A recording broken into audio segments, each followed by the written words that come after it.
Here at Hippocrates, we've been talking about and supporting sustainability since the 1950s. In our world travels, we're always looking for the cutting edge of such activity. When we were in the San Juan Islands, off the coast of Washington State here in the United States, we found a project that was quite remarkable. It's actually being used as a model for organizations like Microsoft. That rather than just throwing away garbage, the community there on this island, called Lopez, actually collect the materials that can be reused and donate them at the dump. And these materials are placed in a somewhat store setting, and people can come for free and take those goods. It's quite remarkable. When you hear the statistics that the young woman who runs this organization is going to talk about, you're going to be stunned. Where thousands and thousands of pounds of waste that tax the environment and cause further degradation of the earth are dramatically reduced, and people reuse things that they can actually have in their life so they don't have to purchase new items and create more hazards. Listen closely, we all have a lot to learn. What's really interesting in our travels, we found this wonderful place that is going against the social norm of our disposable consciousness in this country, certainly, that we've now Americanized the world with. Buy it, dispose it, and forget it. Well, here they're showing the total opposite, and we want the world to know that this is a possibility. This very, very small island of Lopez off Washington State, which is almost like a country unto itself, has actually created a sustainable way to take your dump and make it a place where you can give people something rather than take it away. I'd like to interview Nikita. Hi, I'm Nikita Palmasani. I'm the Outreach and Education Coordinator, and this is the Take It or Leave It, where people have two choices. They could take it or they can leave it.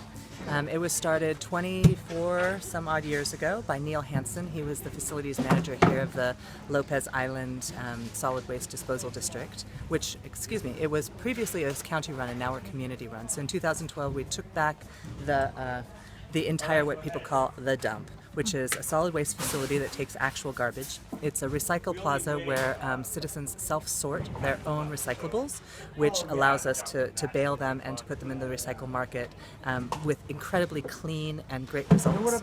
And then also this is the Take It or Leave It, which is a community reuse center. We take in an average of 500 pounds an hour. We are in a full-time population of only 2,400 people, but in the summer we double in size, so we're about 5,000 people. So if you times that, so it's about 6 tons a week in the summer. So that's 2,400 tons of donations per month that come and go. And per week, if we take in 6,000 pounds, we only give about 200 pounds in actual garbage go to be thrown away into a landfill. The rest of it gets diverted into metal recycling streams, paper recycling streams, textile recycling, rag recycling, clothing recycling and reuse. So we do as much diversion as possible. And then people get to reuse everything. So here this man is unloading a giant dresser. Today's one of our weigh days. That's how we collect our data. We had a Department of the Ecology grant, and it allowed us to purchase a scale and start doing some data collection. So 3 times a month we weigh things, which is what Ezra, one of our volunteers, is helping do. Okay. And that's how we get our data and our statistics. Well, what's really interesting that you said, Nikita, is you're actually bringing in here 12,000 pounds a week and only throwing away 6,000. 6,000 pounds a week. Oh, okay. 6,000, that's 3 tons a week. 6,000 pounds a week and only throwing away 200 pounds a week. Correct. And the rest goes to recycling and to people's homes. Right. What a gift this is. It's amazing. It must make you all feel pretty good to do this, huh? We do, yeah. And we won Nonprofit Recycler of the Year award for Washington State this year. And people were amazed because this is a 1.3 acre facility. We also do battery recycling, e-waste or electronics recycling. We do oil recycling. We do propane and steel, and also help people to take their large appliances and Freon appliances, which we also help them to recycle. They have to pay for some of those things like the Freon recycle, but it's a pretty amazing operation for such a small space. Well, this and is community run.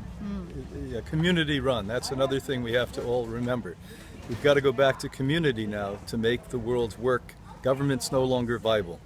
So it's time to take back your life and do things like they're doing here. Thanks so much for your time, You're Nikita. welcome. And thanks so much to all of our volunteers. We Yes.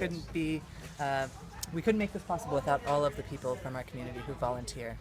All right, thanks so much. Thank you so much. Keep up your good work. Thank you.